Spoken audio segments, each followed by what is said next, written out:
It's a lot easier to attack processes than a person. So you can say, hey, listen, I noticed that we're not following up. I'm just curious, is it that I didn't communicate it well?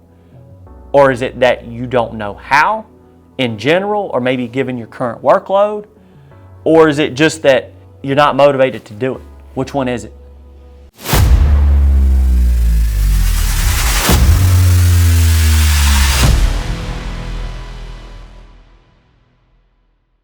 What's going on, guys? My name is Brian Shepard, and I'm the CEO and founder of the Contractor Initiative. My main goal is to not just give you a fish, but teach you how to fish so you'll never starve a day in your life. I want to help you get more clients, change more lives, and build not only a successful business, but life as well, because I believe life is an and, not an or. You can have it all. In this video, we're going to be talking about the managerial framework. How can you manage your team and what you need to do when someone falls short. This is something that no one likes to do, but it is a necessary evil if you have a company at scale or of any type of scale. And so kind of the four concepts is, one, you have to communicate the expectation. Oftentimes people forget the reason why people aren't doing something is because you didn't communicate the expectation. I'll never forget, in my company, I asked one of my employees, why aren't we following up with customers? They said, well, I didn't know you wanted me to. And I'm like, duh. Like, that's what sales representatives do. You know, that's what I was thinking. I didn't tell them that. But I did not communicate the expectation. So the number one thing that you need to do is communicate the expectation. Number two thing that you need to do is you need to define clear KPIs and document. Preferably document this in multiple places. Now, when you set these KPIs, the KPIs could be, I need this many outbound calls done by when, and you set a defined date. So the quantity and the date, and document that preferably in multiple places. That way they can come back to it, okay? Number three is training. A lot of times people don't do something because they don't know how in general, or maybe it's they don't know how given their current workload, right? Either the case, it's your job to motivate and train your team every day and train them on what they need to know to do sales follow-up calls. Make sure they know how to do it. And if it's in just because of a time thing, then you need to train them how to prioritize their schedule and teach them what the priority for the business is. Because maybe they're prioritizing all these problems over here, but you know sales is the lifeblood of your business, and that's what's going to grow your business. And so it's your job to motivate them and train them accordingly. Number four is incentives and motivation, okay? Maybe they're not incentivized to do it, or they're just not motivated to do it, or there's something else that's taking priority. And so it's your job to motivate your team. And here's the thing, guys. You need to do two things as a leader every day in your business. You need to motivate your team, and you need to train your team.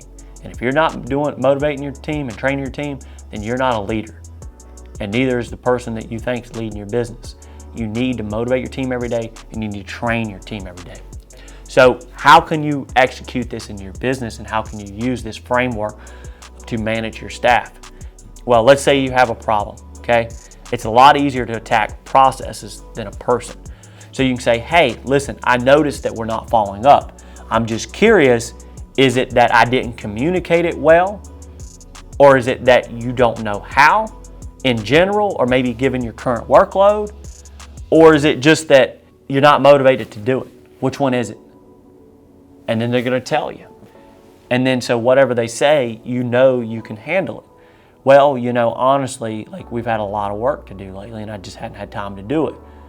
Well, you know, do you know why this is important to me? Well, I guess, this is important to me because if we do outbound, then we increase our lifetime gross profit of customers. We're more profitable. We can buy better equipment, hire more employees. And I think, you know, we have about $5 million in sales. We're only closing 50% of these. So I think there's still a lot of meat on the bone that we can close some of these other deals. And if we're going to get to our revenue goal this year, follow-up is what's going to get us there. So that's why it's important to me. And so it kind of sounds like, is it more of a time management thing? You just feel like you're overloaded? Yes, it does. Okay. Then that's when you'd step over and go into that and teach them, you know, how to manage their time properly. Now, a couple key points here. You want to ask them the questions to figure out what they say the problem is, and you want to help diagnose it. Now, when you're telling someone to do something, why do you want to let them set their own timeline? Because when you come back and you say, hey, why isn't this done yet? Well, you only gave me a week. You know what I mean? So if you let them set the timeline, hey, when do you think you can get this done by? Now that I trained you how to do this, and you're going to prioritize this, you know why it's priority. How long do you think this will take you to get done? Well, heck, man, I'll get this done by the end of the day today, and I'll do it every day. Great, let's do it, okay? And so when you come back, hey, at the end of the day, what were your follow-up numbers? Well, I got 150. Dude, that's awesome. Great, good job. So you let them set the deadline, okay? Second part of that is not only do you want them to set the deadline, you also want them